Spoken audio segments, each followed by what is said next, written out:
शिक्षित बेरोजगार संघ ने प्रदेश सरकार के खिलाफ खोला मोर्चा। संघ ने अपनी मांगों को मनवाने के लिए निकाली रोष रैली। जल्द से जल्द प्रदेश के युवाओं के लिए राज्य चयन आयोग द्वारा भर्तियां खोली जाएं। मांगे पूरी नहीं होगी तो हर कोने में होगा उग्र आंदोलन। शिक्षित बेरोजगार संघ द्वारा हमीरपुर में प्रदेश सरकार के खिलाफ एक रोष रैली का आयोजन किया गया।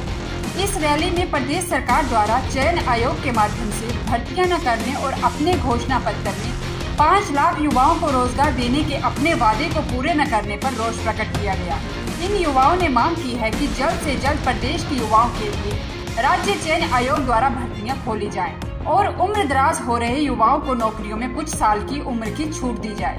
मैं शर्मा और आज जो हमने प्रोटेस्ट किया है तो सरकार के खिलाफ किया है, जो कि उन्होंने हमारे पास 10 गारंटियाँ दी थी, जिसमें युवाओं को कहा था कि हमारे 5 लाख नौकरियाँ देंगे, मतलब एक साल में 1 लाख नौकरियाँ देंगे। लेकिन बड़ी दुख की बात है कि आज 2 साल होने को आए हुए हैं, लेकिन वो गारंटियाँ केवल एक चौंचला बन के रह गया है। तो जैसे हम HPRCA की बात करते हैं, उसका हम स्वागत करते हैं कि उन्होंने 30 सितंबर 2023 को इसकी स्थापना की, लेकिन उस स्थापना नाम मात्र आप हमें बताइए उसके माध्यम से कितनी भर्तियां शुरू की गई है, कितने का रिजल्ट आ चुका है, क्या हुआ क्या नहीं हुआ है, ये सब कुछ यहाँ पर प्रदेश सरकार द्वारा युवाओं के साथ एक छल किया जा रहा है। और रही बात, मैं प्रदेश सरकार से ये मांग करना चाहूँगा कि जो भी हमारे पास पेपर पेंडिंग पड़े हुए हैं उनको करवाया जाए और एक UPSC और SSC की तरह हिमाचल प्रदेश में एक कैलेंडर निकाला जाए, ताकि उसमें समय सारणी और उसमें एक सही पैटर्न और सही सिलेबस हो कि बच्चों को पता लग सके हमारी परीक्षा कब है। और रही बात नंबर 2, हमारे पास एक बात करते हैं गेस्ट फैकल्टी की और एक करते हैं हमारे पास आउटसोर्स की, तो इस तरह यहाँ के युवाओं के साथ बड़ा धोखा है।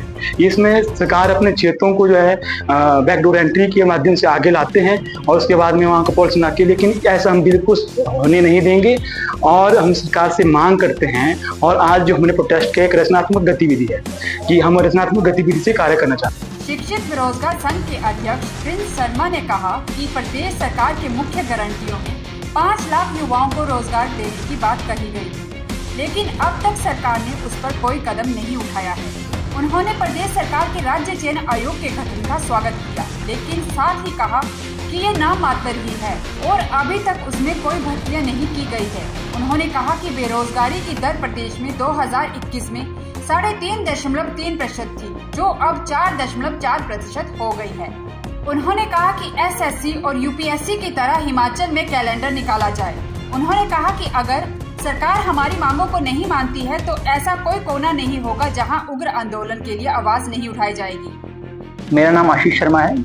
आज हम एकत्रित जो हुए थे गांधी चौक पर, हम एकत्रित हुए थे अपनी मांगों को लेकर। हमारे बेरोजगार युवाओं की जो मांगे हैं, जो नौकरियां नहीं निकल रही, जो हमारे साथ प्रॉमिसेस किए गए थे, 5 लाख नौकरी का प्रॉमिसेस किया गया था, लेकिन संख्याओं में तो कहें तो 0 की संख्या में नौकरी निकल रही है। 2 साल से पहले बोर्ड बंद किया, उसके बाद HPRCA बनाया, HPRCA काम नहीं कर रहा है, एक भी नौकरी उन्होंने नहीं निकाली। हम देख रहे हैं कि TGT की भर्तियां रुकी हुई हैं, पटवारी की भर्तियां रुकी हुई हैं, पुलिस की भर्तियां रुकी हुई हैं, पंचायत सेक्रेटरी की भर्तियां रुकी हुई हैं। किसी भी तरीके की भर्ती पिछले 2 साल से नहीं हो रही है। हमारी सीधी सी मांग है सरकार से कि जो प्रॉमिसेस किए गए थे, डिलीवर किए गए थे युवाओं को, कम से कम उन प्रॉमिसेस के ऊपर काम करे। हम ये नहीं कह रहे कि अब संख्या 5 लाख ही दे दो या 1 साल में 1 लाख ही दे दो, पर कम से कम मिनिमम एक भर्तियां तो निकाली जाए, क्योंकि TGT की भर्तियां नहीं निकल रही हैं, स्कूल बंद हो रहे हैं, स्कूलों में शिक्षक नहीं है। कॉन्टिन्यूसली आवाज आ रही है कि हमारे जो अपर हिमाचल के स्कूल हैं उनके अंदर शिक्षक नहीं है, पटवार खानों में पटवारी नहीं है, आपके जो पंचायत घर है उसमें पंचायत सेक्रेटरी नहीं है। तो कॉन्टिन्यूसली जो हम ये चीजें सुन रहे हैं, हमारे स्कूल बंद हो रहे हैं, तो ये सरकार किस तरफ ले जाना चाहती है हमारे प्रदेश को। हम चाहते हैं कि हमें सिर्फ एक अपॉर्चुनिटी मिले।